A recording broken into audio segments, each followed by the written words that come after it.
Y para ahondar en lo que significa ese gesto, nos vamos a nuestra sala de redacción, en donde se encuentra el director de Pacífico Noticias, Raúl Ramírez. Raúl, adelante con su invitado. Julieta, buenas tardes. Hemos invitado para analizar el contexto de esto que acaba de ocurrir en las montañas del departamento del Cauca a una persona que conoce mucho sobre el conflicto armado interno.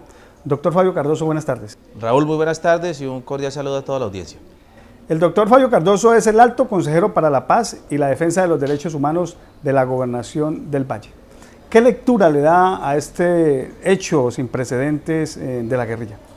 Bueno, esta es una decisión importante, una decisión que se inscribe en los propósitos de paz que viene construyéndose y viene afincándose en una guerrilla de tantos años como la guerrilla de las FARC. La guerrilla de las FARC ha sido reticente, ha sido refractaria a acoger los postulados del derecho internacional. Más aún, en el discurso de los jefes guerrilleros y de la estructura de las FARC, usted no encontraba, digamos, si usted hace, digamos, una revisión discursiva de los comunicados y de la prédica de las FARC, la invocación al derecho internacional humanitario. Me parece que, como usted lo señala, este es un acontecimiento sin precedentes, de mucha importancia para humanizar el conflicto colombiano que aún persiste a pesar de lo que se viene adelantando. Todos esperamos que tenga un fin pronto, en la medida que se suscriban unos acuerdos que le pongan fin al conflicto. Creo que este es un gesto y un acto de paz, sin lugar a dudas, y también muestra que Colombia sigue en el marco de la guerra, de ser cierto, digamos, la denuncia que hace las FARC, y si nosotros le damos la seriedad necesaria a las declaraciones de la madre de la joven, es que no solamente la guerrilla de las FARC hoy pone de presente la intención de recoger los principios consignados en el derecho internacional, sino que además también la fuerza pública transgrede flagrantemente el derecho internacional. Y si las FARC ha merecido condena por parte del país por la transgresión de estos principios universales, pues el Estado colombiano tiene el deber y la obligación de acogerse escrupulosamente a lo que rezan estos tratados, que además Colombia es suscriptor de estos convenios de Ginebra. Las FARC dicen que esta niña fue infiltrada incluso por un mayor del ejército. ¿Puede ser que esto sea un caso aislado, no sea parte de una política sistemática del Estado colombiano, o puede ser parte de una estrategia global del Estado para penetrar esta organización? Eso es lo que hay que indagar, ¿cierto? Yo diría que debe ser, digamos, un avieso recurso de un oficial, suboficial del ejército colombiano. Por supuesto, de verificarse la versión de la guerrilla de las FARC. Pero el Estado colombiano ha venido, por lo menos desde el punto de vista teórico, desde el punto de vista conceptual, ha venido insistiendo en la protección de los infantes y la protección de los civiles en el contexto de la guerra colombiana. Sería, digamos, un contrasentido, sería por lo demás también un hecho digno de todo reproche que sea una práctica sistemática. Realmente nosotros no hemos conocido que el ejército colombiano vincule menores al conflicto, y además en esos términos. Infiltrar una menor de alguna manera es una condena a muerte anticipada. Esto, digamos, en el contexto de una guerra irregular se sanciona con el fusilamiento, con la ejecución de la persona infiltrada. Esos son los famosos, entre comillas, sapos, que se les castiga con una ejecución sumaria, con un fusilamiento. Tiene un enorme valor para Colombia, para las aspiraciones de reconciliación y paz, que las FARC, otrora guerrilla que no respetaba el derecho internacional, haya decidido entregar una menor, ¿cierto?, a la Cruz Roja Internacional, ¿cierto?, y que no haya obrado como en otros momentos podría esperarse, y era que terminara pues esta menor sacrificada en medio pues de una guerra demencial. En Colombia realmente hay una enorme doble moral ¿cierto? Y es que nosotros en nuestra prédica reivindicamos los derechos de los menores, pero los derechos de los menores están hoy pisoteados, son menores trabajando sin ningún tipo de garantía, son menores vinculados al conflicto. La guerrilla ha sido también promotora de esa transgresión, pero me parece que este es un giro importante, es un giro que merece el reconocimiento, ¿cierto? Que merece que le demos un espacio y que destaquemos, digamos, esa actitud de la guerrilla de las FARC. Son muchos los colombianos que han venido pidiendo que se desvinculen los menores del conflicto. Bueno, este es un paso importante. Me parece que podemos seguir en esta dirección y el país va a saber, digamos, acompañar y comprender el propósito de enmienda que tiene la guerrilla y sobre todo pues de reconciliación y paz. Usted durante muchos años ha estado en medio del conflicto, siendo mediador de muchas situaciones que da la guerra, desde su cargo de consejero de paz, desde su cargo de defensor de derechos humanos. Este paso puede crear un desescalonamiento de la guerra. Este caso puede ir conduciendo a lo que el país reclama, por ejemplo, el cese bilateral del fuego. Mira, Raúl, cuando uno revisa los datos y las cifras en Colombia, uno encuentra que en el marco de las conversaciones que se adelantan en La Habana, ha habido un desescalamiento importante del conflicto. Es decir, digamos, la ofensiva, las operaciones ofensivas de la guerrilla de las FARC no hacen parte hoy de sus prioridades estratégicas.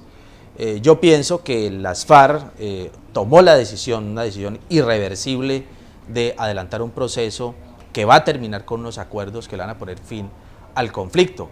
Parte importante de sus cuadros, más importantes de sus cuadros estratégicos de la guerrilla, están hoy sentados negociando con el gobierno. Es decir, la estructura fundamental, el pináculo de la jerarquía de las FARC, salvo su comandante general, está sentada en La Habana, conversando. Es decir, la apuesta fundamental de la guerrilla de las FARC es la política, es la solución del conflicto a través del diálogo y de la política. Se está esperando incluso que se vincule a la mesa de negociación el comandante del Bloque Sur.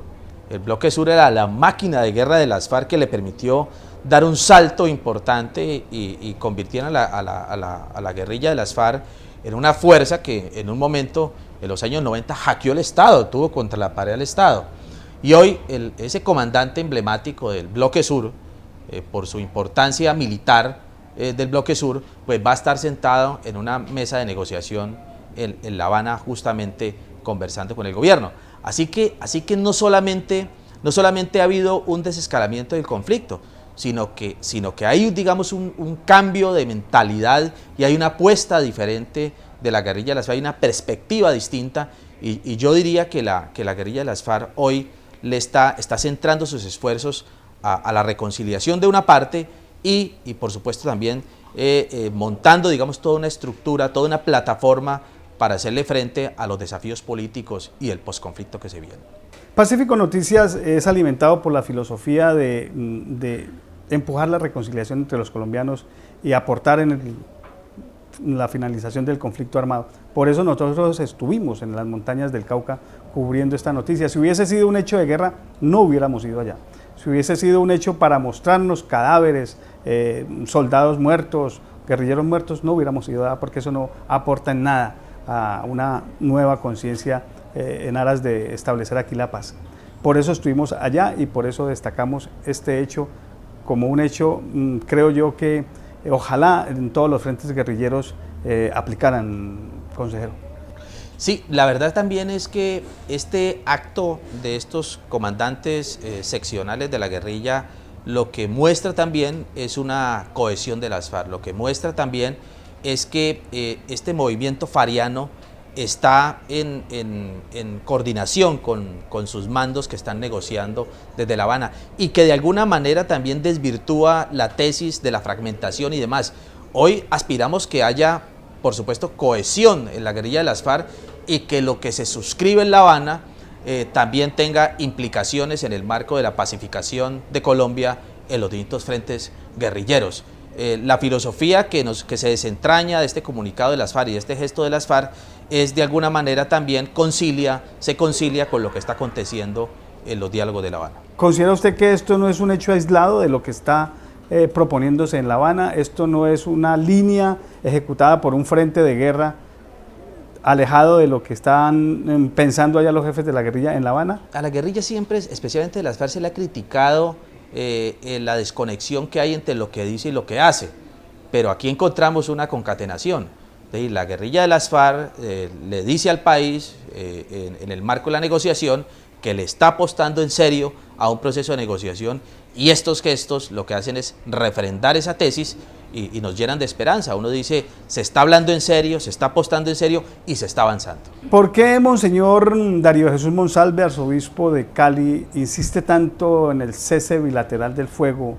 ¿Por qué desde las FARC insiste en eso, pero en el nivel del alto gobierno no se acepta esa propuesta? Bueno, yo entiendo al presidente Santos sobre todo porque este esquema de negociación es un esquema que fue construido a partir del fracaso del Caguán. En el Caguán hubo, digamos, un cese al fuego y se aprovechó, digamos, en este caso por la guerrilla para rearmarse, para fortalecerse, para afianzar la industria del secuestro y también para el Estado colombiano para hacer una reingeniería en el marco del Plan Colombia. Es decir, nadie estaba pensando en ese entonces en la paz, estaban pensando era en fortalecerse para la pelea final, para la pelea decisiva.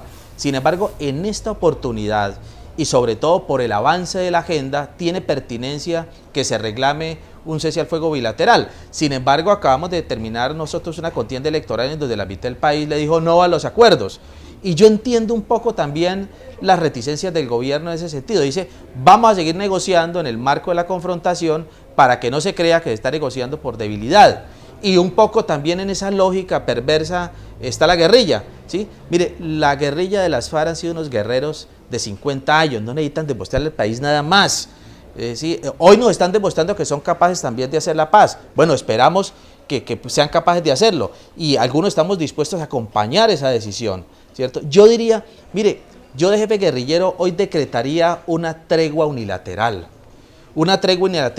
porque estaríamos nosotros diciéndole a Colombia, al mundo, nuestra apuesta es por la negociación, nuestra apuesta es por la paz, nuestra apuesta es por la política. Una tregua unilateral no significa de ninguna manera declinar sus banderas. Una tregua unilateral puede significar incluso que haya una mayor tensión en los procesos de movilización social, de lucha social, de aquellos sectores que influye la guerrilla de las FARC. Y la verdad es que, de alguna forma, la guerrilla de las FARC hoy tiene sus fusiles silenciados, ¿cierto? Y eso podría significar que la opinión pública interna y externa de alguna forma le diga al Estado colombiano, responde a este gesto en la misma dirección y podremos nosotros no solamente desescalar el conflicto, sino generar unas condiciones que nos permitan en este tramo final lograr un acuerdo que todos los colombianos anhelamos. O sea, usted está proponiendo que la guerrilla unilateralmente declare un cese al fuego. Sí, yo le diría, digamos, a la guerrilla de las FARC que lo consideren, digamos, a las FARC es una guerrilla que no les gusta que les den consejos, ni mucho menos, ni esa es mi aspiración desde esta modesta posición que tengo. Yo estoy haciéndolo más aún como analista, incluso ni siquiera como un agente del gobierno seccional. Pero yo diría que finalmente por las declaraciones del presidente, por las declaraciones del alto gobierno, es que no va a haber un fuego bilateral. Entonces yo diría, mire, la guerrilla ya lo ha venido haciendo, lo hizo en Semana Santa, lo hizo para las elecciones, ¿cierto? Y yo diría que cuando la guerrilla de las FARC toma decisiones, gana políticamente, a pesar de que salen los militares, algunos sectores, el ministro de la Defensa, ¿cierto? Que parece que fuera el ministro de otro gobierno, a decir pues que hubo tales y tales acontecimientos. La verdad es que cuando hay una medición, se establece en la medición que hay una reducción importante de los hechos operacionales de la guerrilla, hay una reducción importante de la dinámica de la guerra. Así que yo pensaría que este sería un hecho político importante, ¿cierto? Y la apuesta, insisto, la apuesta que está al frente es la apuesta política. El posconflicto esa es la apuesta política, es la lucha por la democracia. Consejero, finalmente no le he preguntado sobre la situación de orden público aquí en el Valle del Cauca. Usted que conoce todas estas dinámicas de la guerra, ¿cómo está el Valle del Cauca en ese sentido? ¿Los frentes de las FARC siguen muy activos? ¿Qué está pasando? No, la verdad es que el problema en el Valle del Cauca hoy no es la guerrilla. Es decir, no es esa, digamos, esa no es la asociación, ese no es el nexo causal de los problemas de inseguridad que tenemos en el departamento. El problema son las mafias que hay en el departamento, ¿cierto? El problema son las BACRIM que hay en el departamento. Eso es lo que nos sitúa al Valle del Cauca y a su capital en una de las regiones más peligrosas del mundo, ¿sí? Y tal vez la primera en Colombia, a pesar de los esfuerzos ingentes del gobierno local, de la gobernación del Valle, de los alcaldes, porque por supuesto el tema de los homicidios y de la inseguridad y de la violencia en el Valle y el peligro es un tema prioritario, digamos, para los alcaldes y los mandatarios locales y seccionales. Sin embargo, no cede. Recientemente se conoció, por ejemplo, que en Cali el tema de la reducción de homicidios también obedeció a un pacto de bandidos, ¿cierto? Un acuerdo entre las bandas que están ubicadas en Cali para evitar que el clan de los Úsuga penetre la ciudad. Ese es un fenómeno que ya se conoce en Colombia y que hay antecedentes. Lo vivimos aquí en los años 80 con los Rodríguez y lo vio Medellín con Don Berna, ¿cierto? Y es que nosotros no podemos permitir que la seguridad de la región y de la ciudad dependa de los bandidos, tiene que depender del Estado, ¿cierto? Creo que hay que seguir actuando, hay que seguir interviniendo, hay que seguir exigiéndole a la policía, hay que seguir en el proceso de depuración de la policía, esos contactos que ha habido y que hemos sentido con los grupos delincuenciales, eso le hace un enorme daño a la institucionalidad, pero sobre todo a la seguridad ciudadana, ¿cierto? Creo que sigue siendo el tema de la seguridad de Cali y el departamento su principal prioridad, ¿sí? Tenemos nosotros una región con muchas complicaciones, tenemos nosotros unos delincuentes que están enseñoreados y hay que saberles combatir y confrontar. Consejero, muchas gracias. Gracias a ustedes por la oportunidad. Estuvimos con el alto consejero para la paz y la defensa de los derechos humanos en el Valle del Cauca, el doctor Fabio Cardoso, analizando pues este gesto de la guerrilla de liberar a una menor de 15 años que según ellos hacía labores para el ejército colombiano y que, contrario a otras épocas, no fue fusilada ni asesinada, sino que fue entregada en las últimas horas a organismos defensores de derechos humanos como la Cruz Roja Internacional y la Defensoría Regional del Pueblo en el departamento del Valle del Cauca. Es toda la información que tenemos desde la sala de redacción. Julieta, siga usted con más información en estudio. Muy buenas tardes. Gracias a nuestro director Raúl Ramírez. Usted está viendo Pacífico Noticias.